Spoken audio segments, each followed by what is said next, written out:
Bumilis ang inflation sa Pilipinas nitong nakalipas na buwan.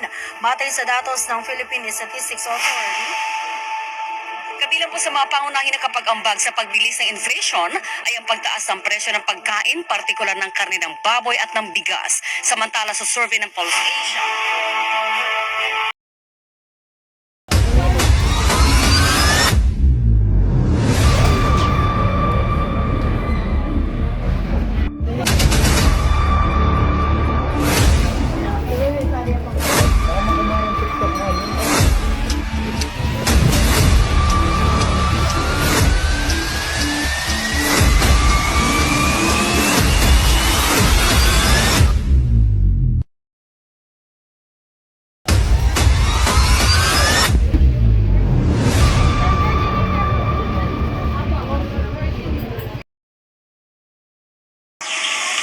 Ano ang epekto ng pagtaas ng bilihin sa'yo? Dito sa, dito sa pwesto mo,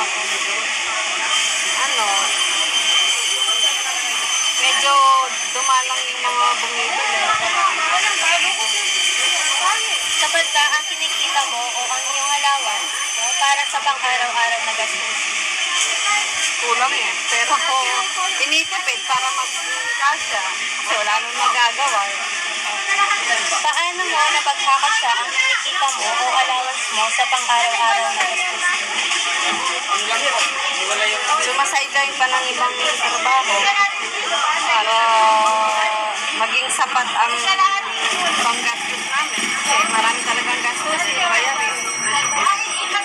Sa tingin mo, bakit at paano tumataas ang presyo ng bilihin?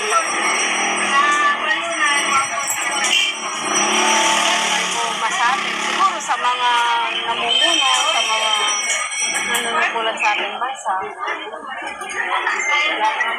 Yun ang nila, kaya yun ang patakaran nila, kaya tumataas ang presyo ng mga bilihin. Yun ang ano ang epekto ng pagtaas ng bilihin sa'yo? Ang epekto sa akin, yung mga tao ngayon hindi nabibili ng mga gulay. Kasi yung ready to cook na lang. Kasi yun, pag bumili sila ng gulay, marami pa silang gagastos eh. Dami nila pwede pambili. Yung ready cook, kakainin na lang. Sapat mo ba ang kinikita mo sa pang-araw-araw na gastos? Hindi para-pareho. Minsan talaga yung pagtitinda kasi minsan mabili. Pero mas marami yung tumal sa pagtitinda. Lalo na ang daming mga tao ngayon na hirapin sa buhay. Paano po ba napagtakas ang kinikita mo sa iyong pang-araw-araw na gastos? Gusto ko lang kasi sa akin, hindi ginagawa ko lang ng parang para lang ma-provide yung buong araw. Yung parang Ganun. Pero walang natitira talaga. Pero at least nararaos sa isang araw kahit konti lang yung natitira. sa tingin mo, bakit at paano tumataas ang presyo ng bilihin? Sa akin siguro sa epekto ng pagbagyo ng natin, pagdaan ng bagyo. Kasi di ba, ang daming nasisirang mga taniman sa mga ibang lugar na nagtatanim ng sa bagyo.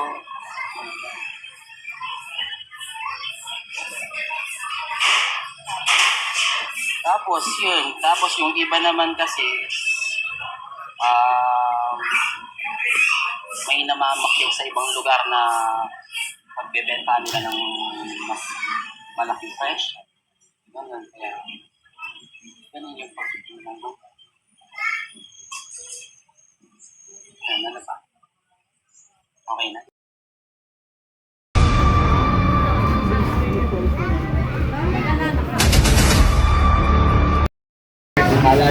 Ano ang epekto ng pagtaas ng bilihin sa'yo?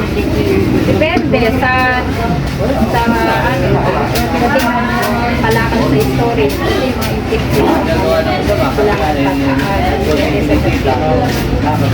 Galing kasi yan sa yan ang gagaling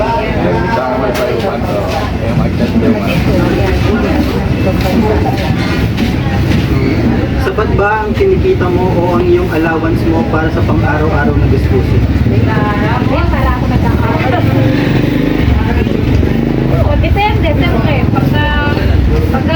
din yung tataas. Para sagad. Kailangan kung minsan may reject yan. Hindi naman lahat eh. Minsan may reject. Hindi naman nabibili namin. Kailangan pa. Paano mo na pagkakasya ang kinikita mo o ang iyong allowance sa pang-araw-araw na gastusin? Pero unahin mo muna. Huwag kang masyado maluho. Kailangan eh yung sapat lang na magastusin mo yung sobra lang. Pwede na sobra doon. Ubusin mo pati puhunan kasi wala ka na ipapaikot noon. Sa tingin mo, bakit at paano tumataas ang presyo ng bilihin? Katulad niya, pag mataas ang ang gasolina, tataas din sila. Depende na sa rate pa nila. Lakasan sila yan. Katulad niya, hindi mataas ang gasolina. Tataas dito, ano susah? Tataas dito yan. Yun lang. Salamat.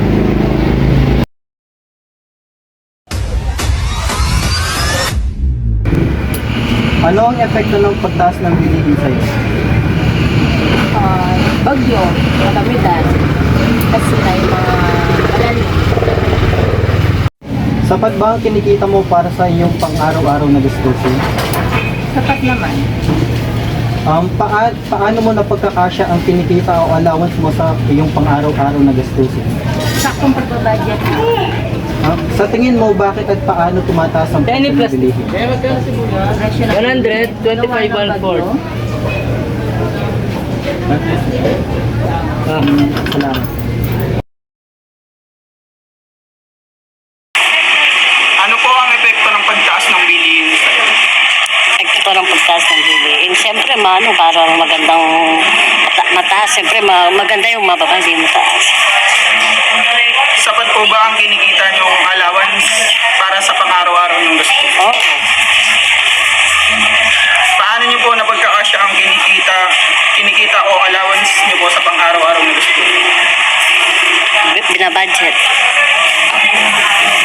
Siyempre, kung halimbawa, yung kita mo sa isang araw, 1,000, budget mo sa para sa mga gastusin sa bahay. Sa tingin niyo po, bakit at paano tumataas ang presyo ng bilihin? Dahil ngayon mamalang chemical. Mahal sa tindahan. Mataas ngayon talaga yung mga bilihin. Di ba dahil nga nahirapan lahat sa mga